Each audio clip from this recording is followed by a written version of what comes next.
Hello, welcome to Sala's Kitchen. இன்னைக்கு நம்ம பார்க்க போறது yet another simple recipe ரவை கிச்சடிங்க. இப்போ ரவை உப்புமாக்கும் ரவை கிச்சடிக்கும் என்ன டிஃபரன்ஸ்னு பாத்தீங்கன்னா ரவை உப்புமா வந்து கொஞ்சம் உதிரியா இருக்கும். ரவையை வறுத்துட்டு பிறகு பண்ணுவோம். தண்ணியும் கொஞ்சம் கம்மியா யூஸ் பண்ணணும். ஆனா ரவை கிச்சடிக்கு அப்படி இல்லைங்க. ரவையை நம்ம வறுக்க வேண்டாம். தண்ணியும் கொஞ்சம் அதிகமா யூஸ் பண்ணும்போது இன்னும் கொஞ்சம் கன்சிஸ்டன்சி டிஃப்ரெண்டா இருக்கும். நம்ம ரெண்டாவது வந்து இறக்க போகும்போது ரவை கிச்சடிக்கு கொஞ்சம் நிறைய நெய் ஊற்றணும். அதுதாங்க டிஃப்ரென்ஸ். இப்போ ரவை கிச்சடிக்கு தேவையான இன்க்ரீடியன்ட்ஸ் இங்கே எடுத்து வச்சிருக்கேன். ஒரு கப் ரவைங்க. ஒரு கப் ரவைன்னா ஒரு ஆளாக்கு 200 கிராம் ரவை, வெங்காயம், தக்காளி, பச்சை மிளகாய், இஞ்சி, ஃப்ரெஷ் பட்டாணி, கொத்தமல்லி. வாங்க இப்போ ரெசிபிக்குள்ளே போகலாம். இப்போ ஃபஸ்ட்டு அடுப்பை ஆன் பண்ணிவிட்டு எண்ணெய் ஊற்றிக்கணும். எண்ணெய் கொஞ்சம் தாராளமாக ஊற்றிக்கோங்க. எண்ணெய் காஞ்சதும் ஃபஸ்ட்டு உளுந்து போடலாம். உளுந்து கொஞ்சம் செவந்த பிறகு கடுகு போடுங்க. சில ரெசிபிக்கெலாம் நம்ம எண்ணெய் கொஞ்சம் தாராளமாக ஊற்றினா தான் நல்லாயிருக்கும். ஆனால் அதெல்லாம் நம்ம அடிக்கடி சாப்பிடக்கூடாதுங்க. என்றைக்காவது ஒரு நாளைக்கு பண்ணி சாப்பிட்டுக்கலாம். அடுத்து இந்த இஞ்சி, வெங்காயம் வந்து பெரிய வெங்காயங்க, ஒரு மீடியம் சைஸ் வெங்காயம். அந்த முந்தின வீடியோவில் சொன்ன மாதிரி ஒவ்வொன்றுக்கும் அந்த குக்கிங் டைம் வந்து வேறுபடும். அதனால் இந்த வெங்காயம், தக்காளி எல்லாமே அந்த கரெக்டாக நம்ம வதக்கி போட்டனாலே பாதி டேஸ்ட் வந்துடுங்க. வெங்காயம் வந்து ப்ரௌன் ஆகக்கூடாது. சும்மா ஹாஃப் குக்குடு அந்த லேசாக கலர் மாறினா போதும். இப்போ அடுத்து பச்சை மிளகா சேர்த்துக்கோங்க. நான் எல்லா வீடியோலையும் சொல்கிறது அதுதாங்க. பச்சை மிளகா ஹேண்டில் பண்ணும்போது ரொம்ப கவனமாக இருங்க. நறுக்கின பிறகு கையை நல்லா கழுவிடுங்க. ஏன்னா ஸ்கின்ல பட்டோம்னா எரியும். அடுத்து ஃப்ரெஷ் பட்டாணி, தக்காளி, ஒரு சின்ன தக்காளி.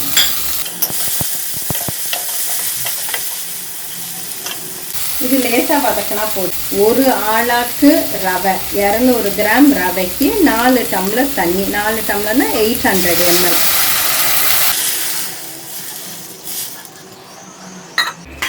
இப்போ இது போட்டுட்டு இதில் கொஞ்சம் பாதி கொத்தமல்லியை இப்போவே போட்டுருங்க. நல்லா கொதிச்சு வரும்போது நல்ல மணமாக இருக்கும். மிச்ச பாதியை நம்ம கடைசியாக போட்டுக்கலாம். இப்போ இதில் லேசாக மஞ்சத்தூளுங்க. மஞ்சத்தூள் சும்மா கம்மியாக போடுங்க. இந்த ரவை கிச்சடியில் ஒரு சீக்ரெட் இன்க்ரீடியன்ட் என்னன்னாங்க, இது வந்து தொட்டுக்கவே இல்லாமல் சாப்பிடலாம். அதுக்கு என்ன நம்ம பண்ண போகிறோன்னா, கொஞ்சமாக இந்த சாம்பார் பவுடருங்க. இந்த வெளியில் கடையில் விற்கிறாங்க பாருங்கள் சாம்பார் பவுடர். அது வந்து ரொம்ப மணமாக இருக்கும். அதில் சும்மா ஒரு 1/4 டீஸ்பூன் போடுங்க. இதுக்கு தேவையான அளவு நம்ம உப்பு சேர்த்துக்கலாம். இந்த கல் உப்பு நான் இவ்வளோ சேர்க்குறேன்.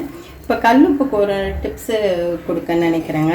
கல்லுப்பு வந்து நம்ம ஒரு டப்பாவில் போட்டு வைக்கும் போது கொஞ்சம் நாள் ஆக ஆக அது தண்ணி விட்டுக்கிட்டு வந்துடும். ஸோ தண்ணி விடாமல் இருக்கிறதுக்கு என்ன பண்ணுங்கள், இந்த மாதிரி ஒரு டிஷ்யூ பேப்பர் எடுத்து டிஷ்யூ பேப்பரில் கல்லுப்பை வச்சு அந்த டப்பாக்குள்ளே வச்சுட்டிங்கன்னா அது எல்லா தண்ணியையும் அப்சார்ப் பண்ணிக்கும். ஸோ கல்லுப்பும் உதிரியாக இருக்கும். இப்போ இந்த ஷோக்காக நான் இந்த மாதிரி வச்சுருக்கேன்.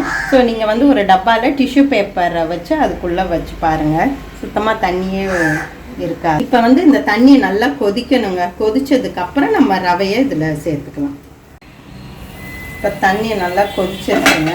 இந்த நேரத்தில் பட்டாணி வந்துடும். இப்போ என்ன பண்ணுங்கள், ஃப்ளேமை நல்லா கம்மி பண்ணிவிட்டு இந்த ரவையை கொஞ்சம் கொஞ்சமாக போட்டு கிண்டுங்க.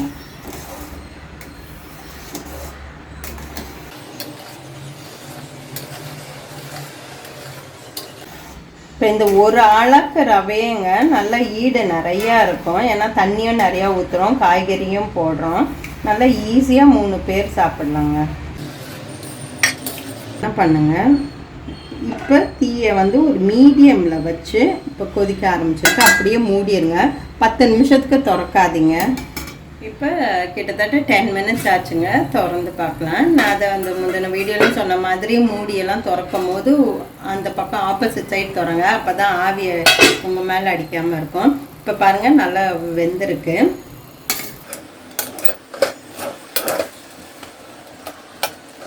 இங்கே வந்து அடி லேசாக பிடிச்சிருக்குங்க. அது ஒன்றும் பிரச்சனையே இல்லை. இது அப்படியே நீங்கள் என்ன பண்ணுங்கள், ஒரு அடுப்பை நிறுத்திட்டு மூடி வச்சிங்கன்னா அது வந்து பிடிச்சதெல்லாம் வந்துடும். அது ஆக்சுவலாக ரொம்ப ருசியாகவே இருக்கும். இப்போ கடைசியாக நம்ம கொத்தமல்லியும் கொஞ்சம் நெய்யும் சேர்த்துக்கலாம். ரவை கிச்சடிக்கு நெய்.